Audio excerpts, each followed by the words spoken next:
meus irmãos, irmãs. Hoje nós estamos na nossa segunda conversa sobre esse tema, novas preces para novos dias. Quando nós estamos nos aproximando ali da virada, nos últimos dias de dezembro, nos primeiros dias de janeiro, é comum que nós façamos resoluções para este ano que vai chegar ou que se inicia, que nós pensemos em novas atitudes, novos comportamentos que nós queremos ter. Porém, alguns desses desejos, não todos, alguns desses desejos nos fazem nos prostrar diante de Deus. Nos fazem orar, nos fazem ajoelhar diante de Deus e pedir: Deus, por favor, me ajuda. Ajuda a minha esposa, ajuda a minha família, ajuda meus filhos, meus amigos, a nossa igreja. Alguns pedidos, ou melhor, alguns desejos em nossos corações nos conduzem a orar, prostrados diante de Deus. Só que nós, irmãos e irmãs, nós não estamos soltos por aí, nós fazemos parte de uma cultura.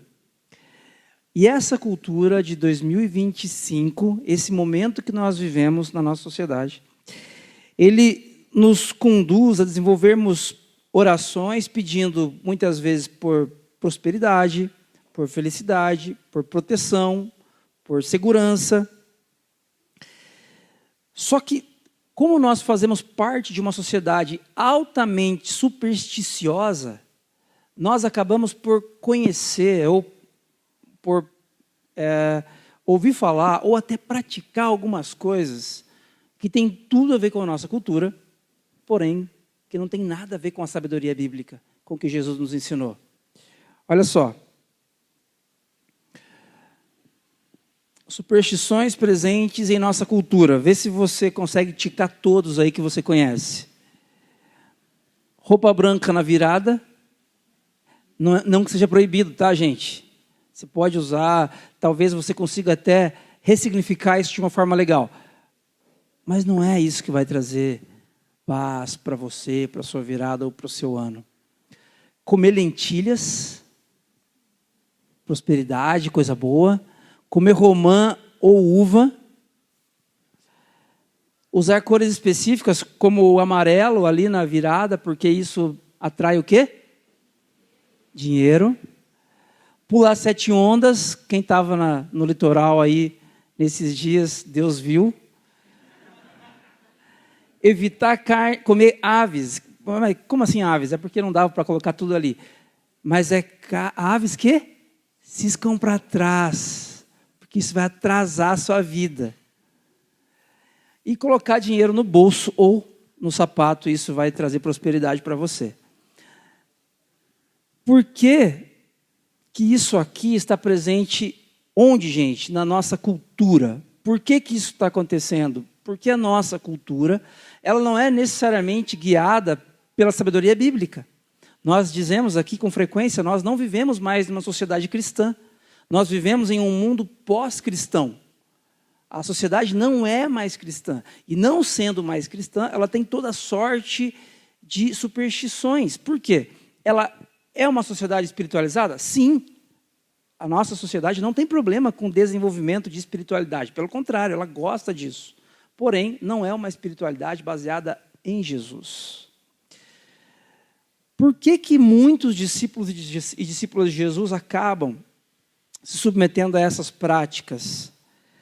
Mesmo que nenhuma delas tenha amparo bíblico. Talvez você diga assim, mas eu uso isso aqui, eu até pulo 7 ondas, mas é na brincadeira e tal. Eu até entendo esse olhar quase que jocoso assim, para essas possibilidades aqui. Porém, isso pode revelar, amigos, amigas, algo muito sério, de que é a sociedade que mais nos molda, que mais nos afeta do que a própria palavra de Deus.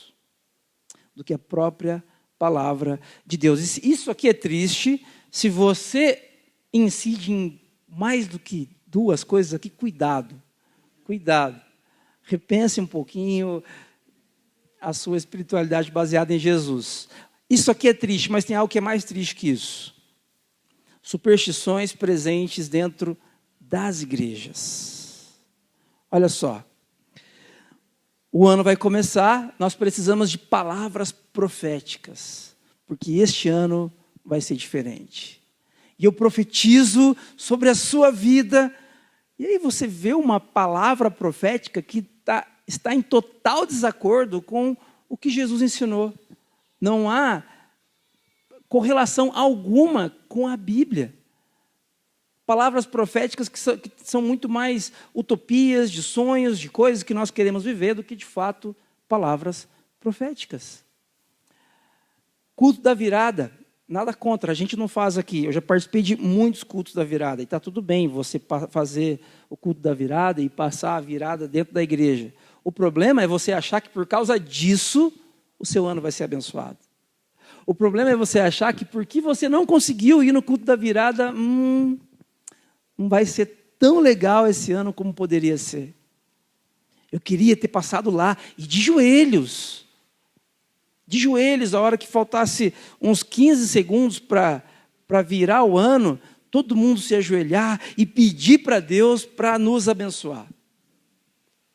Você pode fazer essa oração ao meio-dia do dia 31 de dezembro, ou no dia 1º, em qualquer momento da sua vida. O culto da virada, ele não pode ser para nós algo mais especial ou algo supersticioso. Determinar a bênção, olha, nós determinamos, nós tomamos posse, nós determinamos que esse ano vai ser diferente. Eu determino a bênção aqui na nossa igreja, na sua casa, na sua família. Eu determino a cura. Quando a gente olha para a sabedoria bíblica, para os primeiros discípulos de Jesus que viveram suas vidas falando a respeito do amor de Jesus e que tiveram mortes terríveis. Se você quiser pesquisar a respeito da morte dos apóstolos, você vai perceber que apenas João, que escreveu o Apocalipse, não teve uma morte de martírio, porém ele foi exilado na ilha de Patmos. Então, assim, a impressão que dá é que esses caras, eles não souberam como determinar a bênção. Porque se eles soubessem, eles não teriam morrido assim. Eles não teriam sido pregados de ponta cabeça, serrados ao meio, pisoteados por cavalos. Eles não souberam determinar. Superstições presentes na nossa igreja, oração forte. Eu queria que você fizesse uma oração por mim, Carlos, para que Deus abençoasse a minha família nesse ano, mas não falando baixinho assim, eu quero uma oração forte. Uma oração forte, uma oração fervorosa. Impõe a mão sobre mim e isso não existe. Isso não existe. Pedro vai dizer na sua primeira carta, capítulo 1, verso 9, que todos nós somos sacerdotes, sacerdócio universal. A sua oração, ela tem o mesmo valor que a minha. E o mesmo valor diante de Deus da pessoa que está aí do seu lado. Toma posse. Se você tomar posse, 2025 vai ser diferente. Agora preste atenção nisso aqui, ó. Legal, né? Poxa, Rubem caprichou. 2025 será o ano da vitória. Eita glória! Teve um programa na virada, né, um show gospel, cantores gospel que fizeram um show lá bacana e tal. Tudo bem, gente, tudo bem, cantores, discípulos de Jesus terem esse momento. Mas não se enganem de que esse momento, essa apresentação, ela é completamente desinteressada, ela também é negócio, ela é business. Agora, uma coisa ali que me chamou a atenção é que eles disseram, uma das pessoas que estavam ali falando, disse que esse ano de 2025 vai ser tão abençoado, vai ser o ano da vitória, que você vai crescer 10 anos em um. Usaram mais ou menos uma analogia com Juscelino Kubitschek. E 10 anos de crescimento, de bênção, de prosperidade em um. Sabe o que é isso, gente? Superstição. Isso não tem nada a ver com Jesus. Se você procurar nas narrativas dos evangelhos algo parecido com isso aqui, você encontrar, você me mostre. Jesus, ele está convidando seus discípulos a uma caminhada de cruz. A vitória dele, sim, existe, mas é numa perspectiva diferente. E nós, como discípulos de Jesus, nós temos duas opções. Ou nós somos enganados e rimos e aplaudimos, e enganados participamos deste circo, ou nós vamos dizer o seguinte: não, Deus, a gente não quer participar disso aqui. Por que que isso aqui, gente, nos atrai tanto? Por que que quando nós assistimos lá esse show da virada, eu sinceramente não assisti, fui ver depois, porque o pessoal começou a repercutir, eu fucei e assisti. Por que que isso aqui repercute tanto para você? Por que que você pensa, esse ano vai ser diferente mesmo? Deus quiser, as coisas vão dar certo, chega de... Por que que a gente acaba pensando assim e sendo influenciado por essas coisas? Porque, infelizmente, nós estamos sendo mais moldados pela cultura do que pelo Evangelho de Jesus Cristo. Essa é uma verdade, essa é uma constatação. E é nesse sentido que eu queria convidar você a olhar comigo para essa fala de John Ortberg, um teólogo americano. Ele diz o seguinte: a maior ameaça à vida espiritual não é que você se rebele contra Deus, mas que você viva uma vida conformada com os padrões deste mundo sem sequer perceber. Porque quando você se rebela contra Deus, você percebe. Você sabe que você traiu sua esposa. Você sabe que você acessou um site pornográfico. Você sabe que você está sonegando imposto. Você sabe que você está mentindo para alguém. Você sabe que você está sendo orgulhoso, que você está agindo com desamor para o seu vizinho, para com a pessoa que está aí do seu lado. O problema é que muitas vezes a cultura ela nos envolve, ela nos molda com superstições que nada tem a ver com Jesus. E nós sequer percebemos isso. Isso é um problema. E a gente começa a desejar coisas que outras igrejas, que líderes estão fazendo, estão falando, estão direcionando, sendo que essas coisas têm mais a ver com superstição e não têm a ver com Jesus. É diante desse contexto, irmãos e irmãs, nesta manhã, que eu gostaria de propor para vocês uma nova prece, para que vivamos novos dias, para que ninguém nos engane, para que ninguém nos engane com superstições a respeito do nosso Mestre. E essa prece é essa aqui, ó. Deus, molda toda a minha vida. Quero convidar você a fazer essa prece comigo nessa manhã. Existem áreas das nossas vidas que nós preferimos que Jesus não tenha acesso. Mas eu quero desafiar você nessa manhã.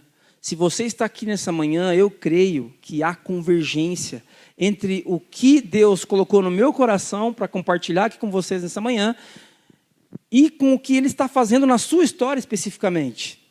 Eu creio que há convergência. Deus está fazendo algo no seu coração e na sua mente hoje. E eu quero convidar você a orar comigo. Deus, molda toda a minha vida. Molda toda a minha história. Deus, eu não quero que a minha vida seja moldada pela cultura.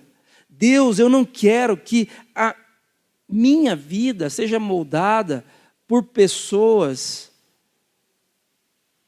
que estão vivendo vidas em desacordo com o seu evangelho. Deus, eu quero que a minha história seja moldada pela sua história. E é nesse sentido que eu quero convidar vocês a olhar comigo para a carta de Paulo aos Romanos. A carta de Paulo aos Romanos, uma de suas principais cartas, a que tem maior volume, por isso é a primeira na ordem ali do Novo Testamento. Paulo escreveu várias cartas, a carta de Romanos é a primeira. Por que ela é a primeira? Porque ela é maior em tamanho, só por isso. Ela não é mais importante. Mas é uma carta muito interessante, com um conteúdo muito proveitoso. E no capítulo 12, Paulo fala algo em 2 versículos, que eu acho que pode nos ajudar muito aqui. Eu quero convidar vocês a olhar comigo, aqui na Nova Versão Internacional. Você pode acompanhar comigo na sua Bíblia, no seu smartphone, na sua versão de preferência. A palavra de Deus diz assim, Romanos 12, verso 1. Portanto, irmãos, peço pelas misericórdias de Deus, que ofereçam o corpo de vocês como sacrifício vivo, santo e agradável a Deus. Este é o culto racional de vocês. Presta atenção, Paulo está dizendo assim, eu peço pelo amor de Deus. É isso que significa pelas misericórdias de Deus.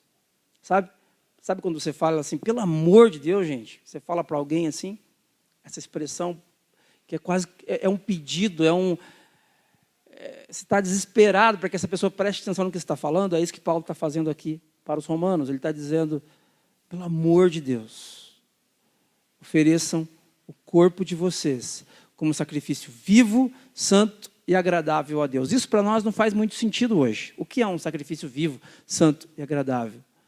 Para o povo de Deus, para o povo de Israel, isso fazia muito sentido porque fazia referência aos sacrifícios que eram feitos no templo. E esses sacrifícios, eles precisavam ter essas características. Obviamente, um sacrifício vivo. Não adiantava você sacrificar algo morto. Você precisava sacrificar algo separado, algo santo. Não é qualquer ave, qualquer animal que você sacrificaria. E esse sacrifício precisava ser agradável a Deus. Então, Paulo está usando essa imagem para dizer que vocês precisam oferecer o corpo de vocês, ou seja, nossos corpos, nossas vidas diante de Deus. E ele continua, este é o culto racional de vocês. Presta atenção nisso. Paulo não está dizendo assim, este é o momento onde vocês vão entrar em êxtase. Paulo não está dizendo, este é o momento onde vocês vão sentir a presença de Deus. Não. Paulo está falando de culto racional. Paulo está falando que nosso culto diante de Deus, nossas vidas, nossa espiritualidade precisa ser baseada em Jesus de forma que faça sentido. A palavra aqui, racional, é a palavrinha que dá origem para lógica na língua portuguesa. Logikos, algo cuidadosamente refletido, razoável, que faça sentido. Algo lógico. Este culto racional nosso, ele precisa ser cuidadosamente refletido. Amigos, amigas, quando nós conversamos com uma pessoa que não é cristã, não é discípula de Jesus, e você conversa com ela assim, falando assim, olha, eu sei que você não acredita em Deus, mas domingo agora passado, a gente teve um momento lá na igreja e a gente declarou que 2025 é do Senhor Jesus.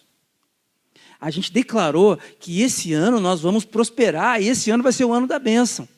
Essa pessoa que não acredita em Deus, ela olha para você e fala, não faz sentido nenhum.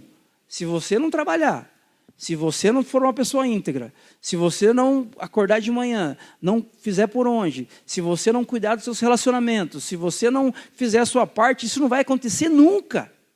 É ilógico. É ilógico mesmo.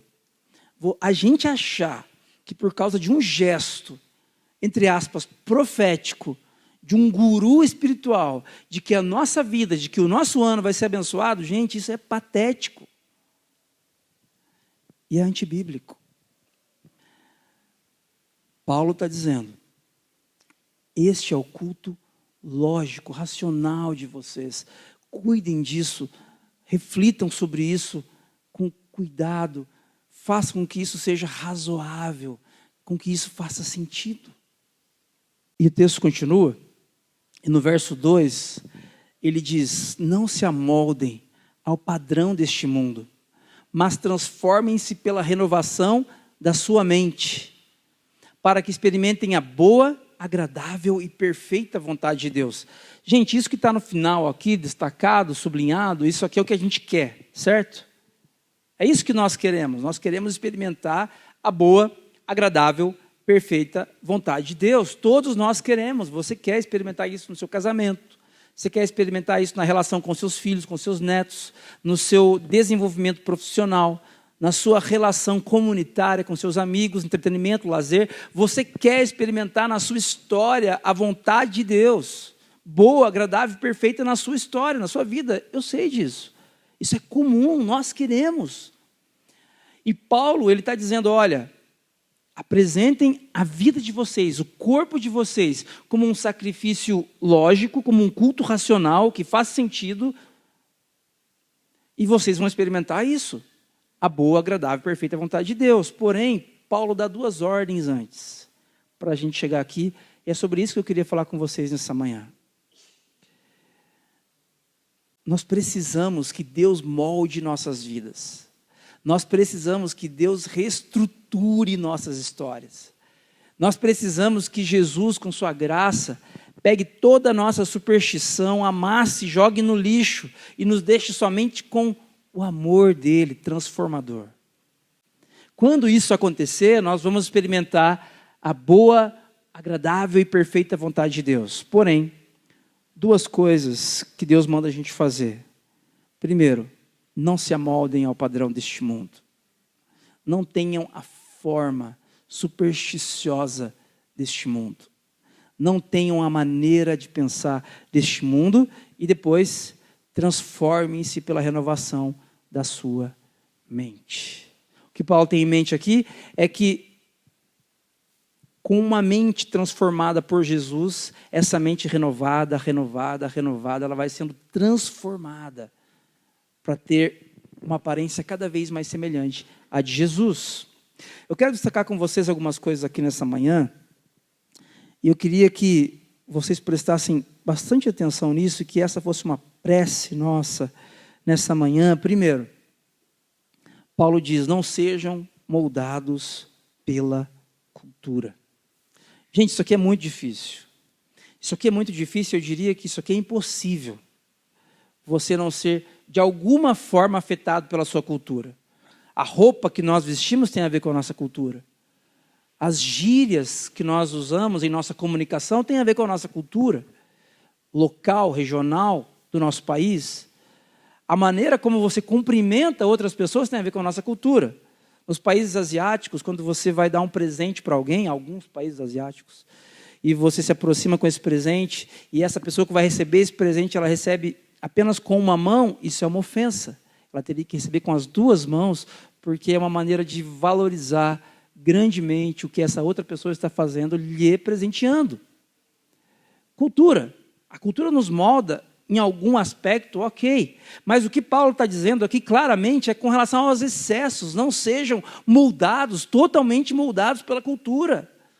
Não esperem que pulando 7 ondas o ano de vocês vai ser abençoado. Não esperem que comendo essa ou aquela comida o ano de vocês vai ser melhor. Não é por aí.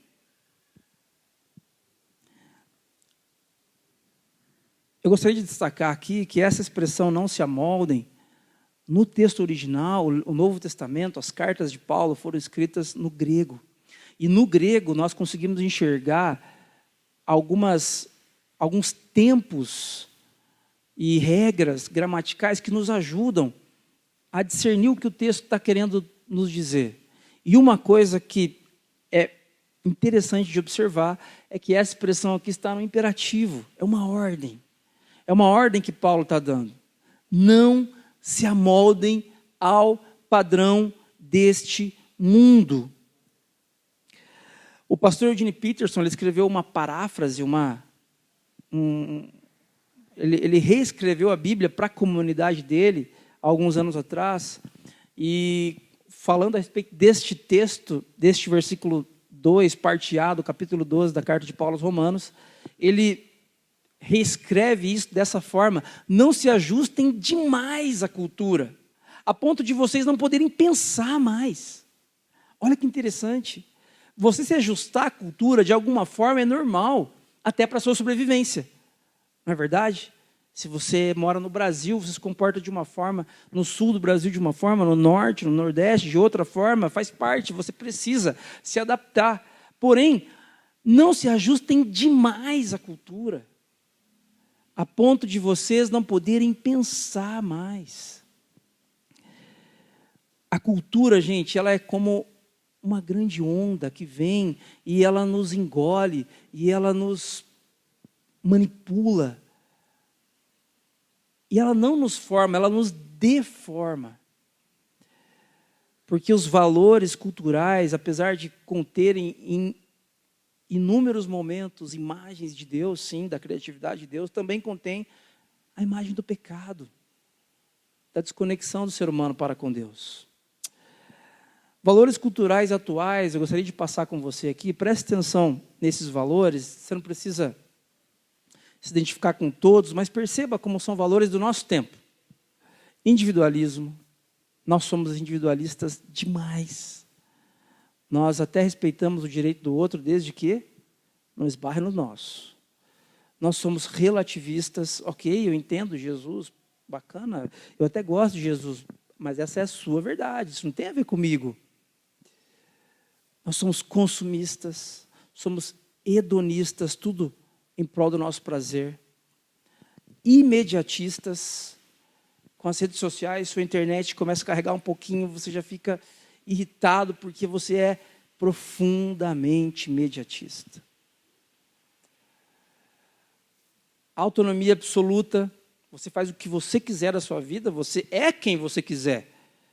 Eu não posso dizer quem você é o ser, o que você quiser ser, você vai ser, porque você tem autonomia absoluta. Preocupação com aparência, imagem, a produtividade excessiva, pragmatismo, o ceticismo, a polarização que oprime tanto o nosso país nesse tempo, polarização política, de pensamento, ideológica, que faz com que famílias se dividam, que faz com que igrejas se dividam. Por que que isso acontece? Isso aqui são valores culturais.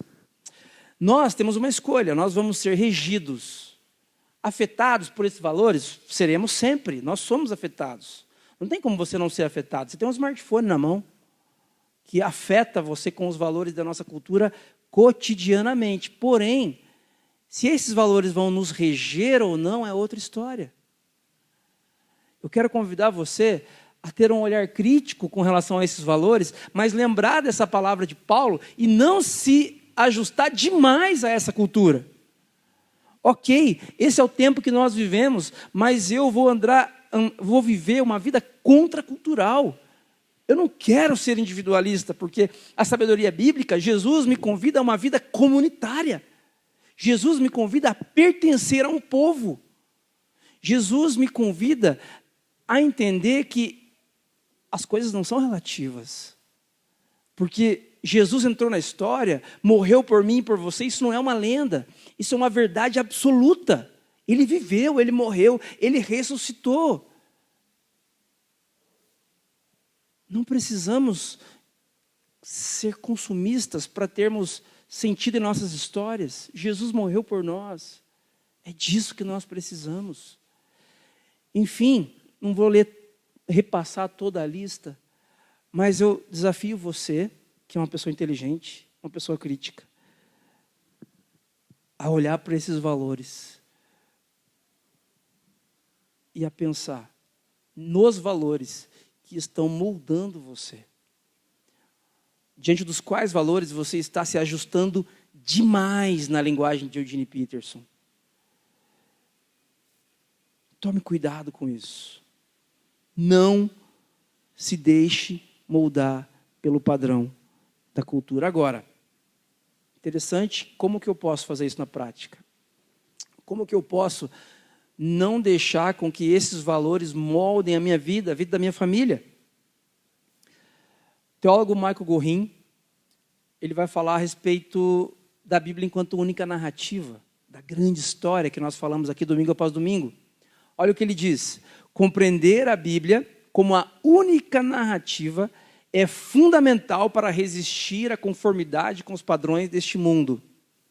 Se você olhar a Bíblia como sendo um apanhado de informações, de livros desconexos, que falam coisas que não têm nada a ver com nada, com certeza os padrões deste mundo, a cultura deste mundo vai moldar, vai afetar toda a sua história, a sua maneira de pensar e viver.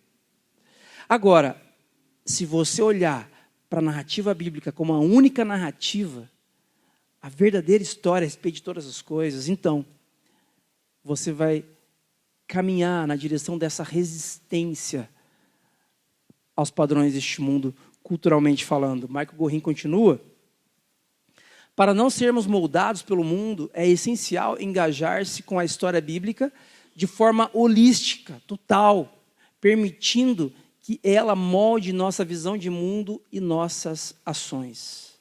Como que você se comporta no dia 31 de dezembro, perto da virada? Esse comportamento que parece ser ingênuo, parece ser brincadeira, parece ser coisa daquele momento ali de festa, ele revela em que ou em quem você crê. Ele revela quais são os fundamentos que estão embasando toda a sua história.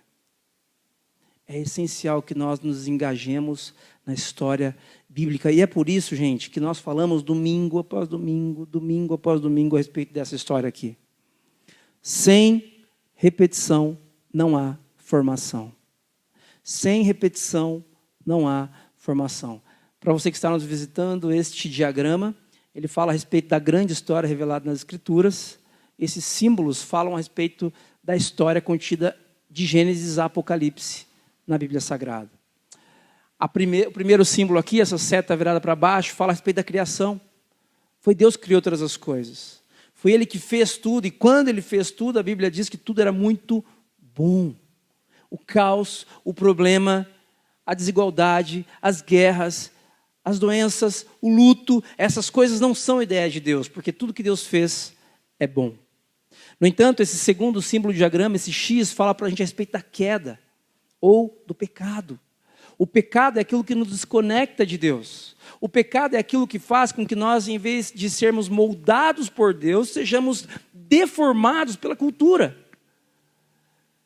Em vez de você se parecer com Jesus, você começa a se parecer mais com pessoas que estão distantes de Jesus. Por que isso acontece? Por que em vez de você se parecer com Jesus, que é o amor, que é a graça, que é a perfeição de Deus, você se parece com alguém que odeia outra pessoa, você se parece com alguém que assassina outra pessoa?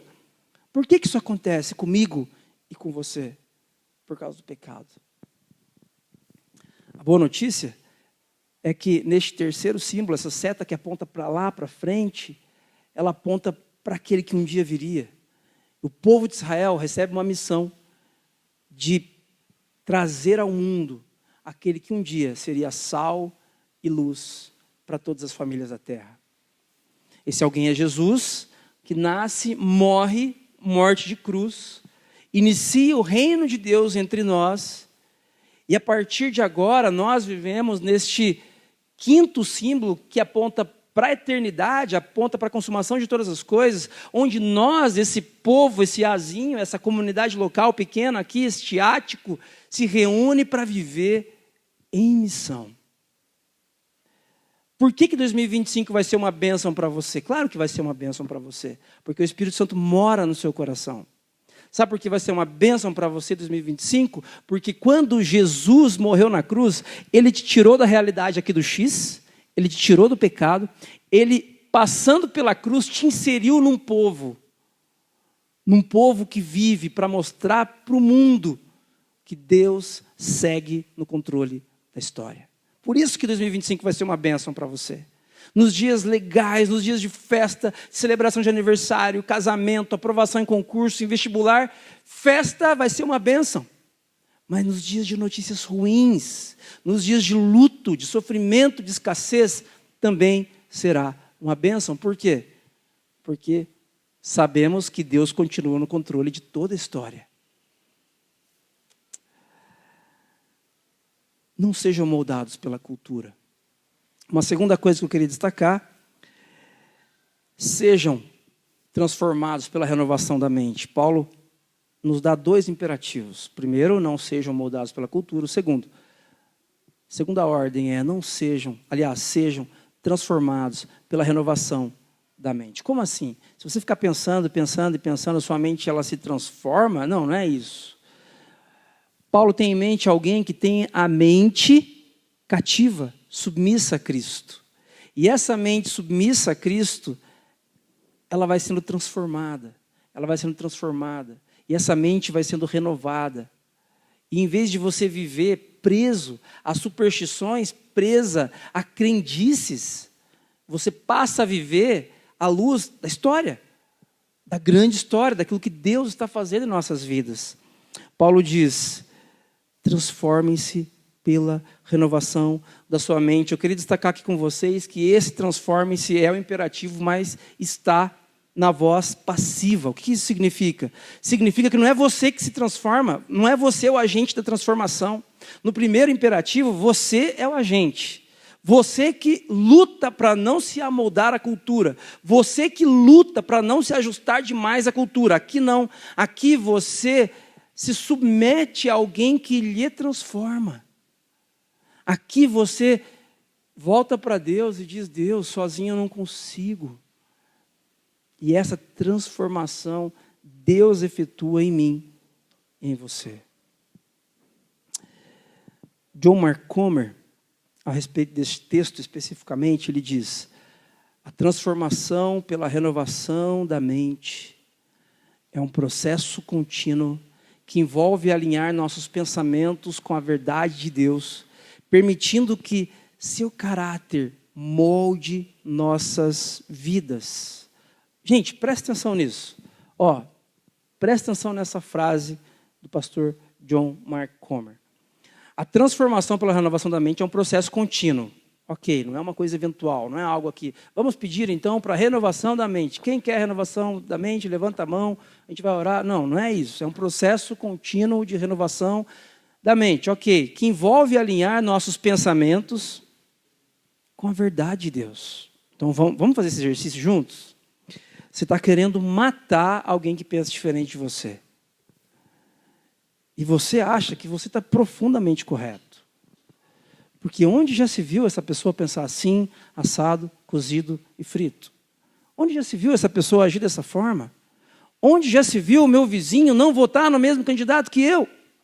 Onde já se viu essas pessoas não perceberem o que está acontecendo com o país? Onde já se viu? E aí a gente começa a olhar e a pensar, e a pensar, e a pensar, especialmente à luz do cenário político e econômico do nosso país, e a gente começa a ter carta branca para odiar pessoas que são semelhantes a nós. Ok, esse comportamento ele acontece muito, muito, muito hoje. Esse comportamento tem a ver com a nossa cultura ou tem a ver com o reino de Deus? Esse comportamento tem a ver com o que Jesus fez na história, ou ele tem a ver com a polarização, que é um dos valores culturais da nossa época? Nós temos que ser honestos, irmãos e irmãs, honestos e termos coragem de falar assim: olha, isso aqui é até gostoso odiar quem pensa diferente de mim. É gostoso, viu? Sinceramente, é bom, mas eu tenho que parar com isso. Eu tenho que parar com isso. Não tem a ver com o discipulado com Jesus. Olha, é até legal falar mal dos outros nas redes sociais, é até legal juntar uma patotinha que pensa igual a mim e falar mal de todo mundo. Olha, é gostoso, me faz até bem. Você precisa renunciar a isso. Isso tem a ver com a nossa cultura, não tem a ver com Jesus. John Mark Comer continua, e ele diz: essa renovação requer de nós intencionalidade. Perceba, não em fazer, a transformação não é nós que fazemos, mas intencionalidade em submeter nossas mentes à palavra de Deus e à ação do Espírito Santo. Qual é a ação do Espírito Santo? Em muitas igrejas, em muitos lugares, as pessoas pensam, infelizmente, em desacordo com a sabedoria bíblica, que agir do Espírito Santo é alguém aqui na frente pulando. É alguém aqui na frente erguendo as mãos e dançando e falando coisas estranhas Não. A ação do Espírito Santo é me conduzir, é conduzir você a toda a verdade. Quem é a verdade? Jesus. A ação do Espírito Santo, você se submeter à palavra de Deus, significa você se submeter ao que o Espírito Santo está fazendo. E o Espírito Santo está pegando você aqui e empurrando você para mais perto de Jesus. Não para mais perto da cultura, não para mais perto do ódio, do bem, não para mais perto de coisas que mais têm a ver com o anti-reino do que com o reino de Deus. E quando isso acontece, meus irmãos, essas duas ordens são dificílimas, não é verdade? É difícil demais você não se amoldar à cultura e você deixar com que Deus nos transforme. É difícil demais mudar um hábito. É difícil demais você começar a ler a Bíblia com frequência, você desenvolver momentos de oração na sua família, orar antes de comer, antes de uma refeição, se a sua família não tem esse costume, você inserir isso, meu Deus, é um parto. É muito difícil. Mas a recompensa vale a pena. Vale a pena. Nós não estamos aqui numa reunião do Rotary Club, de um partido político, A, B ou C. Nós somos uma igreja, um povo de Deus reunido, ou parte do povo de Deus reunido aqui nesse momento. E o povo de Deus experimenta a vida transcendente, sobrenatural do Criador. Vale a pena você não ser moldado pela cultura. Vale a pena você deixar com que a palavra e o Espírito Santo transformem você. Sabe o que acontece? Nós então somos capacitados para experimentar o bem. Gente, o bem existe. O que é bom existe. A má notícia é que a gente nem sempre sabe experimentar ou sabe desfrutar disso.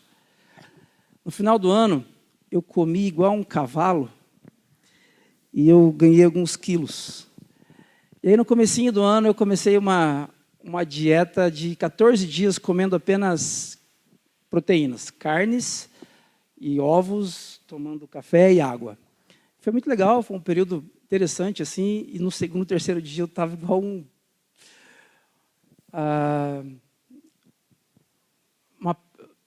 tendo uma crise de abstinência, literalmente, precisando de açúcar. Precisando de farinha branca, que eu amo um pão francês, e precisando de açúcar.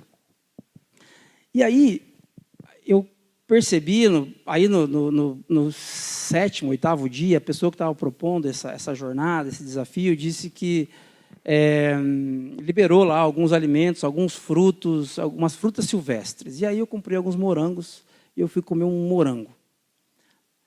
Morango não é a fruta mais doce do mundo, certo? Talvez você não ache morango uma fruta doce, a não ser que venha acompanhada com um doce de leite. Quem nunca? Mas como eu estava com o paladar completamente habituado apenas a carne e ovos, carne e ovos, carne e ovos, por muitos dias, a hora que eu coloquei aquele morango na boca, eu falei, uau, que doce. Doce demais. Nós precisamos desenvolver a capacidade de enxergar o que é doce, enxergar o que é bom, enxergar os abraços e os sorrisos que são presentes de Deus para as nossas vidas. Isso só acontece quando nós optamos por não sermos moldados pela cultura e quando nós deixamos com que o Espírito Santo nos transforme.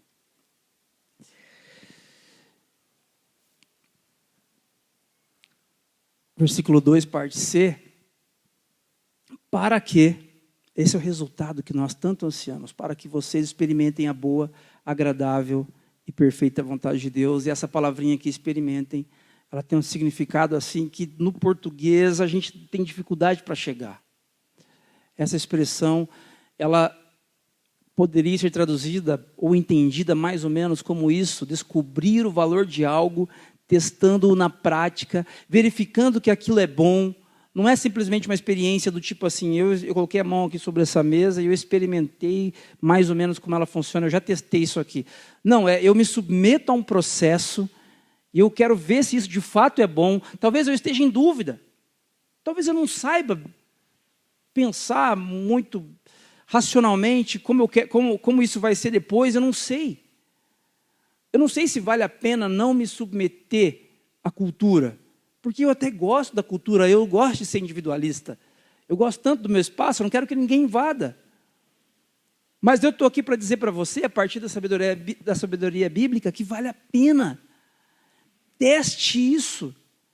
Teste isso. Teste não ser moldado pela cultura. Teste submeter-se à ação do Espírito Santo a partir do convívio comunitário, a partir da leitura da palavra de Deus, a partir de períodos de oração no seu dia. teste essa vida e experimente a boa, agradável e perfeita vontade de Deus. Quando tudo estiver indo bem e quando tudo estiver desmoronando, experimente a boa, agradável, perfeita vontade de Deus.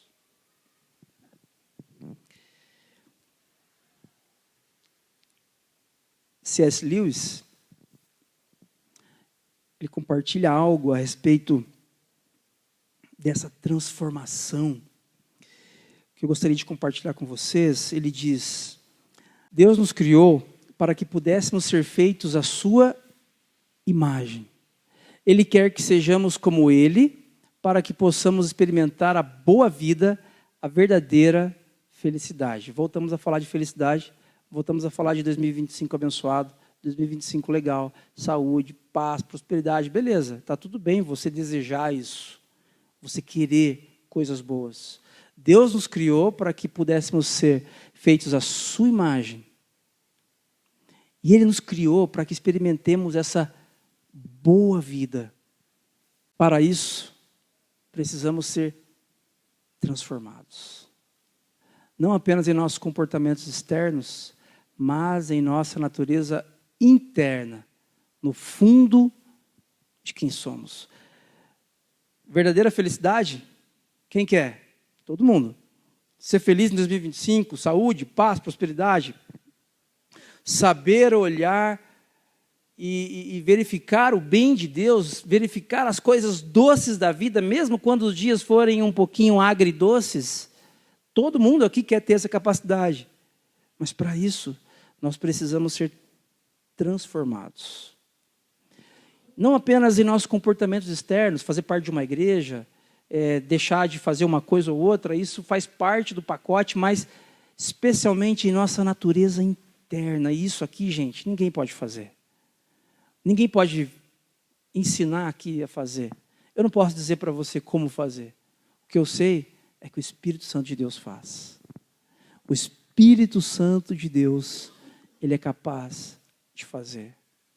Eu quero convidar você nessa manhã a fazer essa oração comigo. Senhor, molda toda a minha vida. Eu quero convidar você, independentemente da idade que você tenha. Talvez você diga assim: bom, Carlos, mas eu já sou discípulo de Jesus, tenho 50 anos. Eu quero convidar você a um passo de maturidade nessa manhã. De deixar a criancice para trás. Porque criança é assim, né? Criança, você combina com ela uma coisa, daqui a pouco ela já está te cobrando, porque ela não leva a sério aquilo que ela mesma diz. Ela fala assim: pai, eu quero um doce. Você fala: tá bom, filho, mas se eu te der esse doce agora, não tem esse doce depois. E ele fala: tá tudo bem, eu quero. E aí depois eu quero doce de novo. Nós somos assim também, gente. Eu quero um 2025 abençoado. Eu quero isso, eu quero aquilo, eu quero. Mas eu quero convidar você, nessa manhã, a orar: Deus, molda toda a minha história.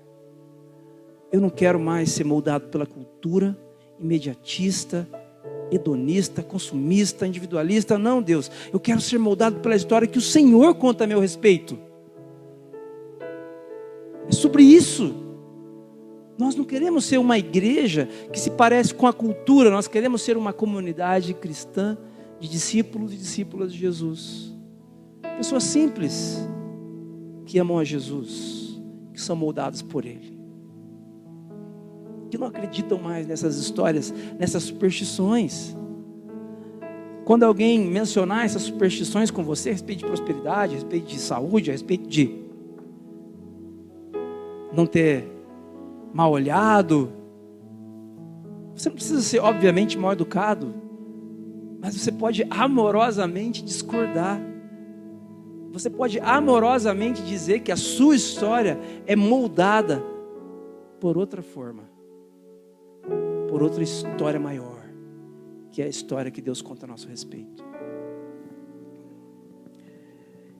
De verdade, gente, de verdade, talvez esse momento na sua vida não seja o melhor momento, o momento que você sonhou. Talvez você esteja vivendo algo na sua história que você teve que corrigir a rota. Você teve que rever algumas coisas. As coisas não estão exatamente como deveriam ser segundo os seus planos anteriores. Não se preocupe com as circunstâncias. Não se preocupe com as circunstâncias. Preocupe-se com quem você está se tornando. Não se preocupe com as circunstâncias. Preocupe-se com quem você é diante de Jesus. O que a gente pode levar para casa, para a gente pensar, refletir hoje, ao longo dessa semana? Primeiro,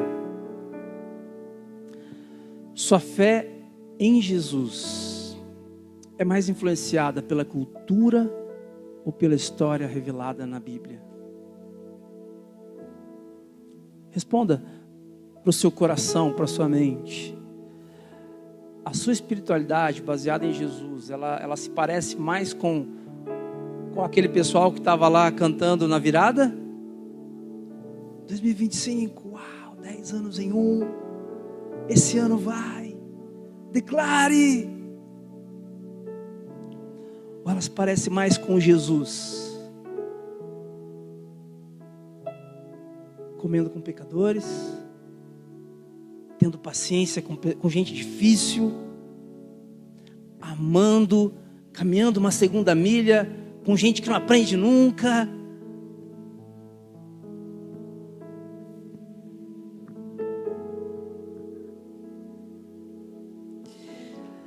Lembre-se de que quando somos moldados por Deus e transformados pela renovação da nossa mente submissa a Cristo, olha só, experimentamos o bem a todo instante, em qualquer lugar, em qualquer circunstância. Quando a história de Deus nos molda, quando a nossa mente está submetida a Cristo e renovada e transformada, nós experimentamos o doce da vida. Qualquer ambiente, pode ser numa prisão, pode ser durante uma enfermidade, pode ser no contexto do luto. A boa, agradável e perfeita vontade de Deus não tem a ver com circunstância. Tem a ver com a graça de Jesus. Vamos orar? Deus, obrigado por esta manhã. Obrigado pelo privilégio que é estarmos reunidos juntos como família do Senhor. Nós queremos reconhecer nossa dificuldade, Deus, em discernir a cultura. Na maioria das vezes nós somos moldados ou nós nos ajustamos demais à cultura que nos cerca. Porém, Jesus, o Senhor que entrou na história para dar sua vida por nós, para nos ensinar a viver, para refazer o nosso caminho, a verdade, a vida, aquilo que é verdadeiramente doce, nos dá vida nessa manhã. Senhor, molda toda a nossa história, molda a nossa maneira de orar, molda a nossa maneira de sofrer, molda a nossa maneira de enxergar o mundo, de enxergar a vida, molda a nossa maneira de trabalhar. Deus, a partir da sua história, da verdadeira história a respeito de todas as coisas, molda a nossa maneira de pensar, para que nós possamos experimentar o bem. Faz isso, Pai, para que nós possamos ver beleza em nossos relacionamentos conjugais novamente, para que nós possamos ver beleza em nossa comunidade local, para que nós possamos ver beleza em nossos trabalhos, na nossa relação com nossos filhos. Ensina-nos a ver, capacita-nos a ver e desfrutar daquilo que é bom, que o Senhor nos deu, Pai. Por favor, faz isso em nome e por amor de Jesus.